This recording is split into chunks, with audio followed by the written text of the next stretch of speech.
Alrighty, we're in Victory Road, but why are we at this random point, Donald? You're supposed to be heading towards the Pokemon League. This part of the cave takes us to where the Shaymin event usually is. We're here because the Pokemon League is blocked by some fat man telling me to come here because some big drama is occurring over this side of Victory Road and on Route 224.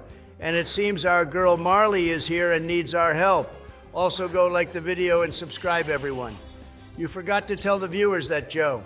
I love that she needs our help, but before that, she wants to battle us first, which only wastes more of her time than ours. So I think she has her priorities in the wrong order right now. I'd just like to say we had to start the video from this part because Victory Road was glitching out for us quite badly and it wasn't very good footage. For some reason, a lot of this error is very bad. So that's why Donald is starting from this point, instead of going through Victory Road like normal. Yeah, if any of you guys play this game too, then make sure to make a backup of your saves. This ROM is still in development, so we just wanted to warn you all about that.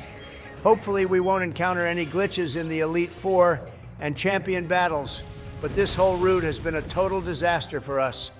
It's weird how some parts of the game are completely fine, but others just cause everything to crash or make the colors on the screen go all orange and yellow. The worst glitch we had was with Gardenia, though. That could have ended the series for us if Donald didn't go into ghost mode and talk to her. Yeah, true, and now it's happening again here.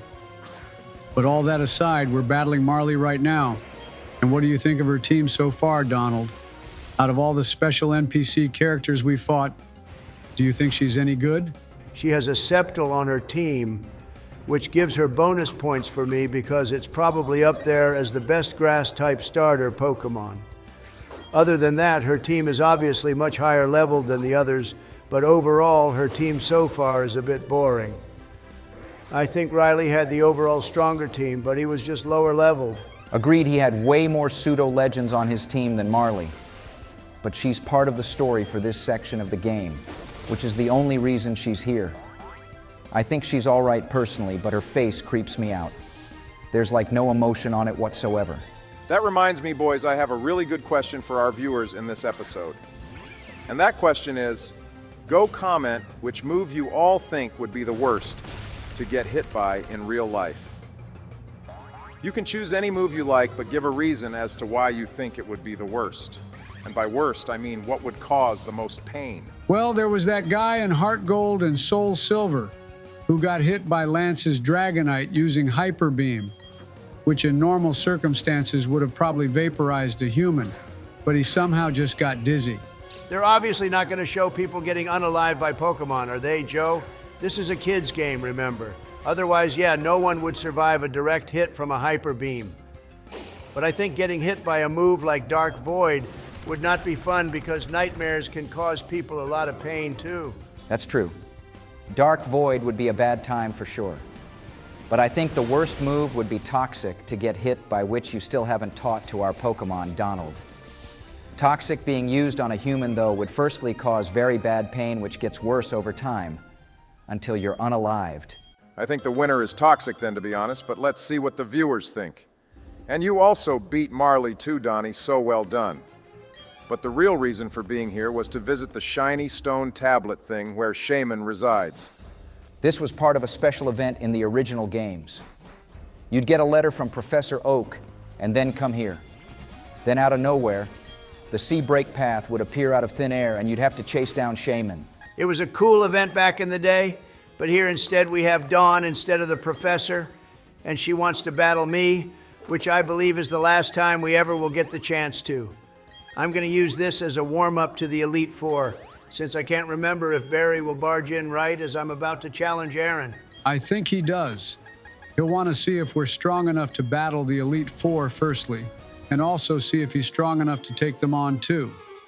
He's also only doing this so he can have an official battle with his dad, who is the strongest frontier brain. Before that, it's Dawn, though, Joe, and she's leading off with Alakazam. Shouldn't be an issue for someone like Donald with his cracked team. I was thinking about using one in my next playthrough, whatever that may be, but I just don't want to risk it with the weak defense stats. You of all people should absolutely not be using Pokemon like Alakazam. You struggle with using legendaries like Lugia, which you got knocked out in Storm Silver thanks to Mirror Coat.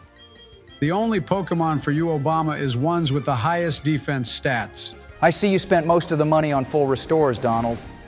Probably a smart move, but buying over a 170 of them seems pretty overkill, doesn't it? I know the Elite Four will be tough, but that seems excessive. I bought that many because of Cynthia, not the Elite Four Bush. It's very rare I get scared, but the battle with her is coming up, and I don't plan on losing to her at all, like I have done with some other people who shall remain unnamed for now. I need to prove how good I am to you all by beating her on my first try. Beating her on my first try, he says, whilst having a team of Pokemon who are borderline level 100. Imagine if you lose to her with this team, though, Donald. You'd be a laughing stock and officially worse than me at Pokemon, even if it is Cynthia who you're battling. She's not as bad as everyone makes her out to be.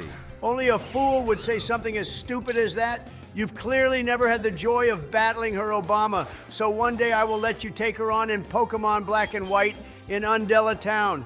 That team of hers is even worse, in my opinion. That team could be worse, but this game is based off Renegade Platinum. Remember, Donald, and with the new typings too. So she might have new Pokemon we've never seen her use in this game.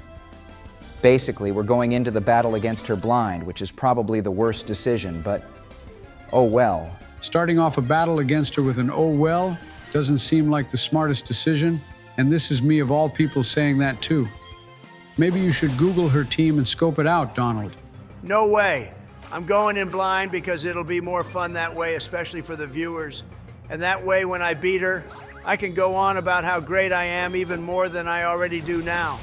It'll basically go like how this battle with Dawn is going. A total and utter annihilation for Cynthia's team. I'm not gonna hold my breath.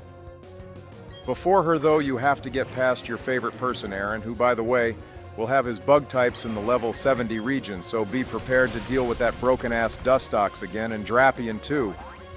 I can't remember if I said this already, but I hope all games going forward us the same HM system this game uses, with allowing us to call Pokemon if we need them.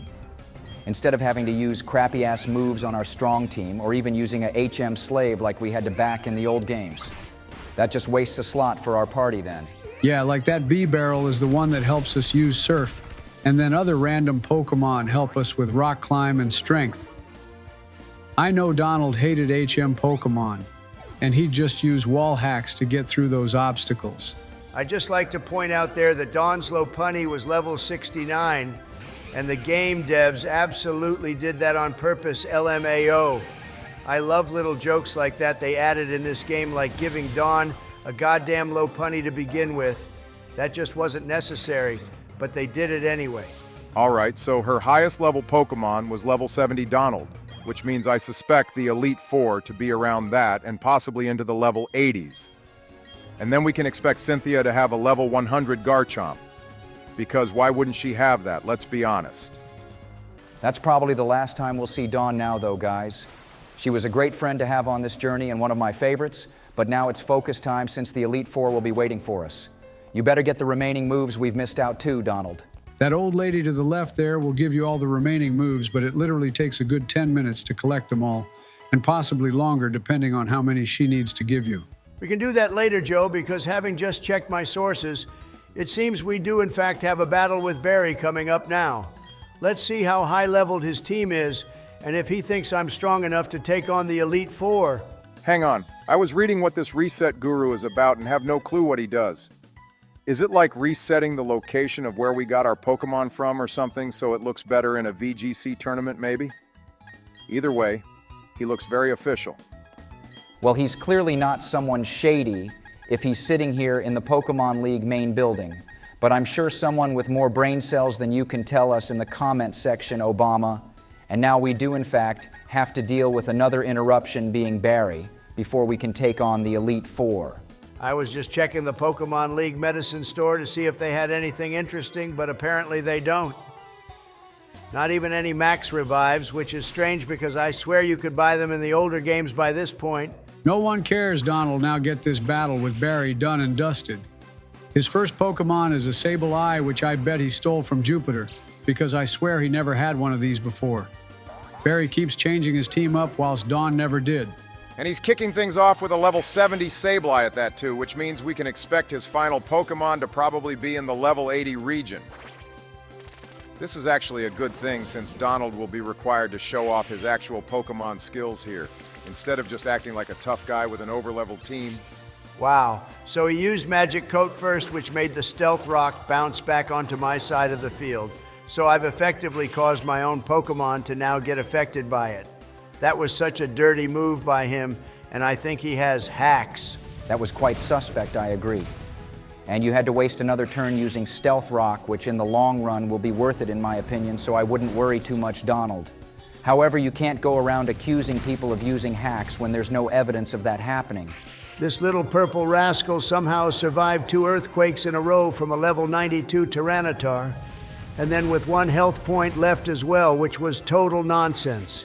It didn't even have an item or anything, so how did that happen?